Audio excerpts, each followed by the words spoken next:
Hello everyone, can you hear, I hope you can, the water lapping at the shore? Might be a bit too far away for that guy. Yeah, and there were some birds and some birdsong. That's just ridiculous with me, Guy. And me, Paul. Hello. And we're still in Jamaica, as you might have gathered. It's a week later, and yes, I know it's probably really annoying for you guys out back in England in the cold, but we're just trying to spread a little bit of sunshine, that's all, and let some of that Caribbean breeze blow through your life for half an hour. Because, you know, it's we are lucky we know that to be here. But, you know, we have our crises, like today, for instance, the water's gone down. We've had to go up the hardware store and buy a new pump, a really big pump. And we've had some wranglings fitting it this morning, which have been quite good, but it's all going quite well. That hopefully will be back on stream later today. Nice sea breeze today. The reason that we don't have any water, well, is kind of manifold, but one of the folds is that the hotels take the lion's share of the water from all the villages, to such an extent that there's a village up the hill called Blenheim, which has no water at any time of the day now. There's never any water in their taps because the pressure, even though they put in a huge new main, the pressure is never high enough to get it up the hill because all the hotels are, of course, are on the sea level. So they get the water first. And it's a bit unfortunate because a lot of the workers live there. And the tourists are just in there, just spunking all that water. It's not quite true, Paul, actually, because they do have signs there now saying, if you don't want your towels washed every day, do be aware of... Oh, well, excuse me. Okay, yeah, but I bet, of course they do. I like a lot of water too. I like to go through a lot of water. Yeah, but you know what? Basically, I overuse all resources I can get my hands on. See, Guy, if you spend some time on a boat, you find out that... Yeah. I don't mean one of these big luxury boats. I mean like a small one, like a 30-footer or something, and you go out on that, then you realise... The first thing you realise, I think, is how much water you can get away with not using. And the second thing you realise is exactly how much you need for a day. And it's really interesting. You don't really need anywhere near the amount you think you need. Yeah, yeah. Hey, just when you're talking, Paul, I heard that noise, which I always think is one of the most romantic noises in the... What are you saying? I'm boring you? No, you weren't at all. But it's of a light aircraft flying low over a Caribbean island in the Caribbean Sea. And I always think that's so exciting. And I don't care who's in there. Actually, I do know this is that a few years ago, some time ago now, Bono alighted from his waterplane, which he had specially commissioned. Seaplane, thank you, to go to a hotel in the Grill. And the police opened fire on him because they assumed anyone who got out of a seaplane. What, they thought it was invading? No, must be a drug smuggler. Anyway, but they did fire live ammunition at him. Jesus. Fortunately, none hit. What did you say? Unfortunately. I said fortunately, and I love the sound. And to go over the Caribbean islands in a small plane at low altitude, it's just so thrilling. Feels so special, and the islands look so beautiful, passing underneath me, and the sea. You can see through it. Do you know that scene in Thunderball where he's looking for the Avro Vulcan out of the helicopter? Oh, it's under the water, isn't it? With a nuclear weapon in it. Yeah, with a nuclear weapon. See, we're back on nukes that have been lost. You see. Right. See, it does happen.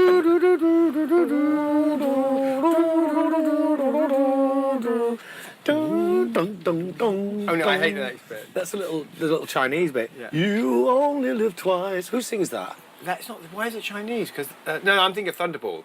Oh, no, you've got. Sorry, I'm singing it so badly. It's not recognisable to you. No, it's not recognisable. It wouldn't be. It's a song. I'm singing it so bad it wouldn't be recognisable to its own composer. That's not Thunderball.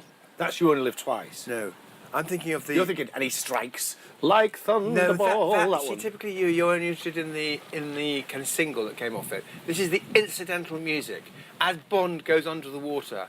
And he sees the camouflage netting and the Avro Vulcan. Yeah.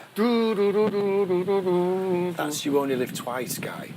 Okay, no. You can't just sing it, tell me a different story and sing the same fucking thing and think that the music's going to change, because it isn't. We're going to have to get it up because it's really good. The one that I want is... Well, Anyway, anyway, fuck Bond. Anyway, What were you talking he's a about? bit of an arsehole, Bond, isn't he? No, it's fantastic. Guy, he's a bit of an arsehole. Truly Jamaican. What- He was, as everyone knows, what he created became in Jamaica. What he became in the last few films was, I just thought, risible and horrible. I mean, he shot some woman in the head and just behaved like a wanker. And he's a big muscly beefcake now. He's got no chat. He's got no presence. He's got no erudition, no refinement. He's just a big lummox going around shooting people. Totally because they've agree. tried to splice him with Bourne. And who wants Bond to be Bourne? Yeah, I know. I absolutely, totally agree. I don't know who Bourne is, but I. Yes, you do. The Bourne supremacy. I and all. don't You- watch that You kind of mentioned rot. it to me the other day. Did I? Yes, you did. Oh, okay. I don't know. Anyway, but I agree. It's been an absolutely appalling betrayal. A descent. Of a descent, definitely a descent, and betrayal of the Bond legacy. But Bond was invented just up the road from the house where we're staying, on the north coast of Jamaica, in a house set back a little bit from the sea, like this one, with a coral reef outside. And Ian Fleming sat there, and God, he puts us all to shame, but in every way. But he would arrive, I think, in about November, and leave, I think, in around February, with the finished, but can't have. With 8 3 weeks? books 8 weeks? and a screenplay. Maybe he did a draft and then he went back and cleaned it up. I don't know, but anyway, he created them here, and they absolutely have Jamaica running through their veins. Even though, in a way, I don't think he quite understood it. I don't think, for instance, he spoke patois or he loved his staff. I'm going from his Noel Coward's diaries, because Noel Coward was his neighbour, and I think a few other people, but I don't think Ian Fleming kept a diary, but I'm not sure about that. He may have. Maybe he did. But he didn't business with the local people. He didn't go down to the bars and party and dance and all that. He didn't do that. He didn't need to. No.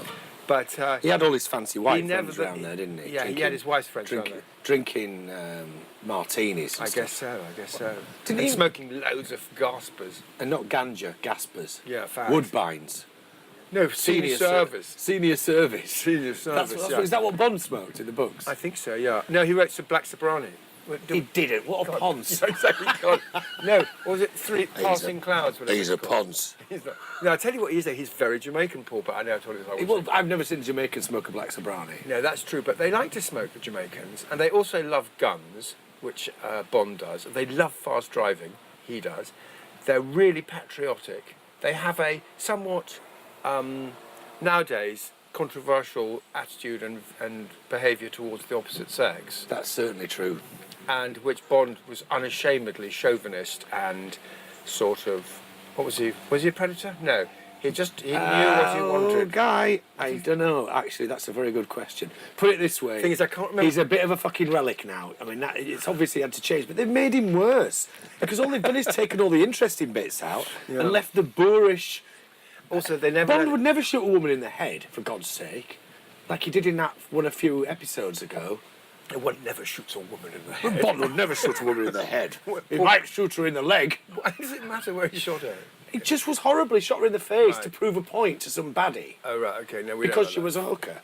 No. Do you not remember that? No. It was I've stopped watching them, to be honest, because, as you fucking say, rubbish. that bloke, Craig Martin... Broccoli. Craig Martin. Michael Craig Martin. No, He's who- not a who very good plays it? Bond. That Toby Jug. Joke of a fellow. It's just all stuffed up with steroids, and his knees can't touch because his thighs are so short and podgy, and muscly. Exactly. I know no a big neck. one, and if you're a fan, what's he called? Daniel. Michael Craig. Daniel Craig. Daniel Craig. You know, I don't want to be personally offensive because that's not cool. You- But he's not. He was miscast. I wish they'd done actually the other Daniel Day-Lewis. He could have done it. Tall, elegant, slender. You know. No, guy. He's too much of a pon. He's too erudite. poncy. He's too poncy. Oh, I think. Do you know who did they've- Bond ever read a book? Do you know who's in the frame? Who? Idris Elba. Right. Yeah. Full circle, you see. Yeah. In case we're in fear or under attack, have no fear because Bond is black. That's a quote actually from a fantasy Bond story by I'll have to play it to you. It's the Magazine Bass Player. They're a post-punk band, so it's like punk prog guy. You might like it. A guy called Barry Adamson, and he wrote this a fantasy Bond theme. Right. And it starts off about him as a little boy pretending he's got a shortwave radio in his shoe, and it's like down, down, down, chicka, chicka, chicka, chicka, chicka, down, down, down, down, down, chicka, So it's like the Bond thing with the scar beat behind it. It's very, very good. Kingsley Amis did a lot of Bondabilia, didn't he? Did he? He loved Bond. The wind's And coming in. although Hang on. Are we too muffly with the wind? No, it's okay. The Just breeze. make sure your mic's Is it okay? Can you hear me? point it at your nostril. Can we just clip it to your moustache, Guy? Thank you very much. There we are.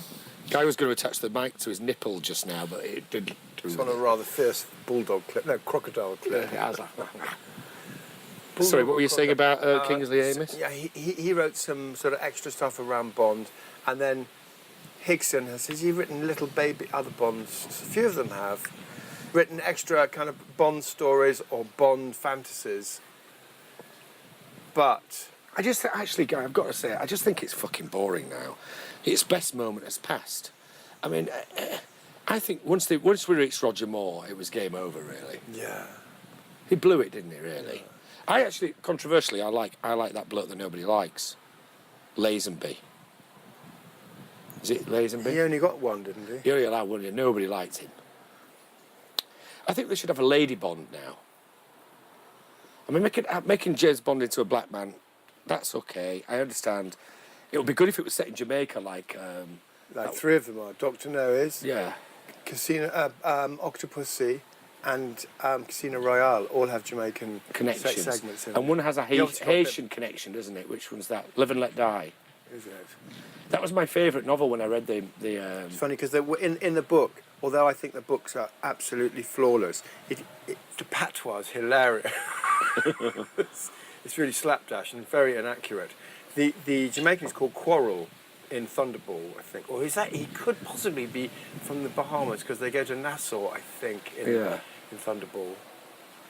Anyway, he's called Quarrel and he speaks a very weird kind of white black Mongrel Caribbean patois. people should speak. Yeah. It's funny when you hear an audiobook and people are voiced in an audiobook. I was listening to an audiobook recently, just to see what it was like, really, a Philip K. Dick one. And there's an Englishman in it, and it was just... It was like Dick Van Dyke on acid. It's this American guy trying to do an English accent. Fucking funny. I mean, I just laughed out loud. I rewound it several times. But best of all is Robert De Niro pronouncing Hereford. Oh yeah, in Ronin. There's a part where Robert De Niro has to chastise Sean Bean from Sheffield, and Sean Bean plays this this Sheffield lad who's he's a bit panicky, and he was in the SAS and let's get it done, let's fucking kill him, we can fucking do this, and De Niro takes against him instantly, and his character is this really savage guy who was very calm as well, and it's meant to be. It's one of the hinges of the film. He says, "So what colour was the boathouse at Hereford?" What colour was the boathouse at Hereford? What colour was it? Yeah, because the SAS train in Hereford. In Hereford. And they must have shown him the line which said, "What colour is the boathouse in Hereford?" And he said, "What colour is the boathouse in Hereford?" And nobody had the balls, or maybe nobody knew that it was a wild mispronunciation. It was John Frankenheimer who was the director. John Frankenheimer may not have known that Hereford was pronounced Hereford. Yeah, but Sean fucking Bean must have Sean Bean For must fuck's have sake, known. what was he He's thinking? standing there And he thinking, dared say. He's I'm not scared. fucking telling Robert De Niro how to say something. Hey, Robert, mate. Robert, our kid. It's fucking Hereford, not Hereford. What are you on about? Can we do this fucking scene again? This cunt can't pronounce fucking Hereford. I want to Excuse see my that French. film just to hear him say Hereford. It's brilliant. He says it several times. But the really funny part is that he's trying to catch him out. I know. So ridiculous. It is ridiculous. It is totally ridiculous. Anyway, God, we haven't got any movies here. I think it would be great though if you had a movie screen to stick a movie screen up and get all the villagers down to watch a big, on the big screen. I've got a projector. It reminds me of the very early days here when there was only 2 TVs in the village, and one of them was owned by a woman called Miss Narn, and she was very sweet, generous-natured, because she would put the TV on in her sitting room, and open the window behind her. She would sit on the armchair watching the TV, and behind her in the garden she laid out benches, so people from the village could come and sit on benches in her garden and look through her window at the TV. Oh, that's brilliant. And I remember passing the house, and you could see her inside, kind of making a glass of juice or going about her business, and in her, silently in the dark of her garden, were like 8 people sitting on benches, looking straight through the window at the TV. Really That's pretty sweet. and amazingly generous-spirited too. I guess she got fed up with them coming in the house, barging their way in. Yeah. It's really nice that, but I don't think, outdoor anything here never lasts very long because the conditions are so. And it's a difficult thing when you've got good intentions, but then you open your house up and it all goes really wrong. Like, I remember once I tried to do a pirate radio station. We talked about this. We've never have actually, no. And a number of people have said, "Hey, you've got to get Paul to talk about the pirate radio station on the pod." Well, what was it called for a start? I invited this. No, I'm not going to let you take the agenda here. I'm going to ask a few questions. All right, you ask the questions and I will answer. Otherwise, what was it called? Well, it was called Deep Sky Radio. That's quite a good name. But there was a concept behind it. Okay. It's because I didn't want to do it all the time. We only wanted to do it once a week. How long did it actually last for? I'll come to that. I know the answer. But basically, it was called Deep Sky Radio, and the reason for that was the concept we invented to give us the excuse that we only had to do it once a week was it was aboard a satellite. So people would come up by rocket to the satellite and do a set and then go back to Earth. And we only came round where you could hear us once a week because we were in a very elliptical orbit. So that was, and we had a website that explained all this, and we had loads of sound effects. So when you came aboard, it went, "Come aboard, come on!" And then it was like, "Okay, here's the equipment." So we had all these sound effects, and we had all these various. It's you putting yourself in space. Yeah, jingles and everything. A little So that was the sci-fi concept. Paul. That was the concept. Yeah. Right. Okay. And it's called Deep Sky Radio. Yeah, it was called Deep Sky Radio. Yeah. And you had guests on it. Well, this is the thing, you see. How long did the programme last? You see, this is the thing. What happened was, I managed to get. So I looked into it. I went on it online. I went to loads of forums and found out about pirate radio. So when you go to get a pirate radio station, you need an aerial and a transmitter, which is like a box, a bit like an amplifier, which generates high voltage and puts it out there, and that's what creates the impulses that we hear as decoded as FM radio by your set.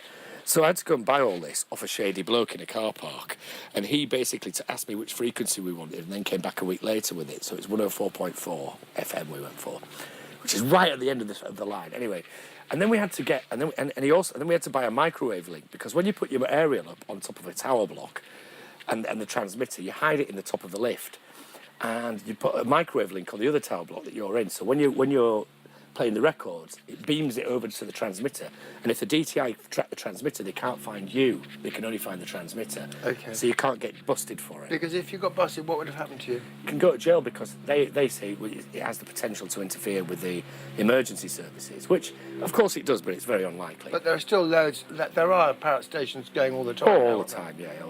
But they usually have a microwave link to a remote location where the actual music's being Do you played think they're from. trying to track them down or not? Always, yeah. It's They are a trying to constant track them little down. struggle, yeah. They There's a don't lo- just let them go. No, a lot of them are monetised.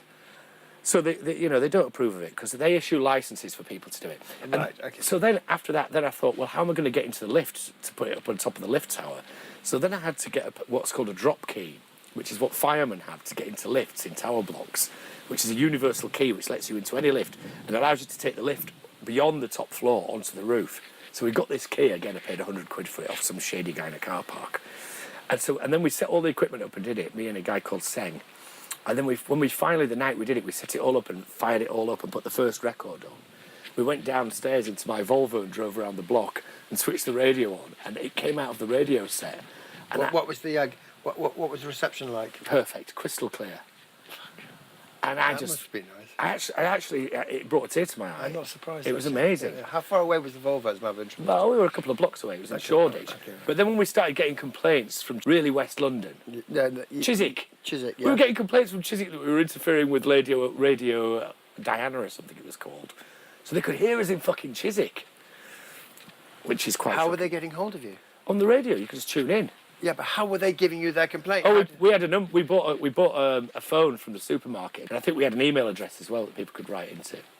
Okay, and so what happened? Your first program, so you then got out of the Volvo. You had to get back before the record finished, did you? Yeah, no, because it was only a test. And then on the night we launched, I had Marius de Vries. He's quite a big producer. He did some work with Madonna and everything. So we had him on, and he was helping me with the jingles and everything. And then I played a bit, and me and Tristram Penner played a bit. And then Played a bit. You played a bit. Played a bit on the radio. You know, you played someone's records. Yeah, and we were on there them playing, talking and playing on the radio. Yeah. And then, of course, everybody was in there getting a bit smashed in my tiny flat. And then the last person to come on was Andy Collishaw. Yep. So you can imagine he brought a bit of a posse with him. And it turned into a full-on party in my flat. And the next morning I woke up and the flat was totally trashed. And there were these randomos in the flat that I didn't even know. And I just thought, fuck this. I closed it down the next day. Well, you closed the whole radio station down? Yeah, so it took about... It must have taken 4 months to put it all together. It cost me the best part of $1,000, and I just closed it down then. So I guess it was an artwork in the end. Yeah, yeah. But some people like to do the preparation more than the actual thing. I said this about Glastonbury Festival. There are a lot of those people who do the setup there. I think that they're just there just to rig and to build. And when the punters come in and the show's on, they get bored. They're not so interested. Yeah, I'm a bit like that. Yeah, it's over by that point. And I wonder if that's what Stonehenge is. Is that it's just a lot of people just wanting to put something up. The actual what it did is not that. Yeah, it's not that important. Yeah. You just want to lug some stones up and have some beers, get the boys, have a very specific plan. You can justify anything, can't it's you? like really boring. Oh God, it's there for 20,000 years. No, 4,000 rather. Well, that's Deep Sky Radio. One day. One day, after all that. Do you think this is that's just ridiculous? Is a child of it? I don't know. What's your DJing style? Did you put on voices and everything? Yes, hello, welcome to Deep Sky Radio. It's going to be a great night here on Deep Sky. Let me tell you, we've got some fantastic DJs here lined up for you tonight. We have Marius de Vries, Paul Fryer, and Tris Penner, otherwise known as the Hilter Brothers. And we've got Andy Collishaw and friends. Tune in later, or tune in now. Don't go away now. Now a word from our sponsors. It was all that kind of shit. Really? No. But no, it was mainly... Well, so how come someone rantings from Chiswick got hold of you? Because it was the broadcast went a lot further than we thought it would. You was only on for about 6 hours. I could see trouble looming, Guy. That was what it was. Yeah. And I thought, for what once did you in do my with all life, the equipment? I just gave it away to a guy who was going to Africa. So you could do it there? Yeah, I had some spare musical equipment. And he was knocking, when I was clearing out my studio, and he was knocking around the back of the studio. But anyway, he came in and I just said, look, I've got some stuff you might want. He was talking about Africa and how he's taking all this equipment over there. So I gave him all this equipment, and one of them was the radio station. I thought, well, in Africa, no one's going to give a shit, and you could... Yeah. It could be quite great for a community to have a radio station there. Yeah, it wasn't that how they whipped up all that genocide in Rwanda? Ah. Some mad discharge. Ah, yes. I wonder if it was on 104.4. Guy! No! Oh, God. But if a subsequent one happens, maybe oh my God, that doesn't bear thinking about. Guy, how could you say that? I was trying to be public spirited. Yeah, no, I understand the impulse. Yes. It's quite nothing. What's it called? The road to hell being paved with good intentions. Yeah, here when they want to put out the word on something, they drive round in a car with a speaker on the top and a bloke inside with a microphone or on a tape. Yeah. Yeah. Hey, Barney. Yeah. What's happening? It's working, man. It's working? But it what? It's working, but the switch come like it now, shutting off, so I adjust it back. Yeah, you have to adjust it back, yeah. Yeah, but wait, does that mean that the pressure switch might be knackered? The switch, I mean, adjust Because you tightened it up before, didn't you? Yeah. The pump working good pressure and it continue work. Well done. No dripping and no water. Well, it's now debugging. That's good, isn't it? Yeah, that's good. Going to have water, well done. Well done. Good old Barney. Genius, they call him round here. And his toolbox is amazing. He's got that one spanner there. I've never seen that before. He does everything either with the end of his knife, his fingernail. And that's about it. A bit. And his fingers. A bottle top. Yeah, he just doesn't. He's an expert mechanic and has no tools. Amazing. Hmm. Yeah, It's a toolless place, Jamaica. it's funny how some people are able to do that and some people aren't. Some people can look at something and they can figure out a way to fix it, and other people are just they've just got no chance. I got no chance. Yeah, it's funny. But I do like my tools, you see. You do, and I've seen your toolboxes. They're all neat, and I wish mine was like that. Clean, neat and tidy, and very... And with every one, in its diminishing, sizes. Very satisfying. All that. It's very satisfying. In fact, I want to turn over a new leaf in the shed department and go into my shed and throw a lot of stuff out and have my tool sockets set. I've always wanted a tools shed where you've got... And the old guys... I've got advice. The old guys used to have them, guy, where you go in and there are outlines of all the tools on the wall. Absolutely, yeah. Whoa. Outline of his wife. What? What are you doing? No, it's like a forensic thing, isn't it? Yeah. Yes. No, but I remember that very well. So you could immediately walk in and see if there was a tool missing. That's right. Yeah. Because there's a fucking great outline on the wall. There's an outline on the wall, yeah. Yeah, maybe we should try that in your shed. Yeah. I don't know if it would work here. Don't think so, no. It's not a Jamaican idea. No. So, Guy, Paul, we were talking about the possibility of going over on a trip to Haiti. yeah, to Port-au-Prince. Did you find out if we need a visa? I haven't found that out yet, no. We're thinking of taking That's Just Ridiculous on a little Caribbean tour to basically, it's a kind of emergency sort of black spot, isn't it? They've had a earthquake, they've had a hurricane, they got sort of out of control cholera. Yeah, it's bad. And there's also a lot of very ill-behaved so-called NGOs, white people sent in there to help. Yeah, which who are just making it worse. I'm always so sceptical about those kind of people. Even as bad as shagging people. Yeah, I know, for handing out food paid for by someone else. I'm very sceptical about them. We could go and maybe investigate them for a bit. That might be quite nice. I'm really interested in voodoo, in the religion there, which is voodoo. I think it's called voodoo. Voodoo is how it's proper. I've never heard anyone ever call it voodoo. Guy, it's called voodoo.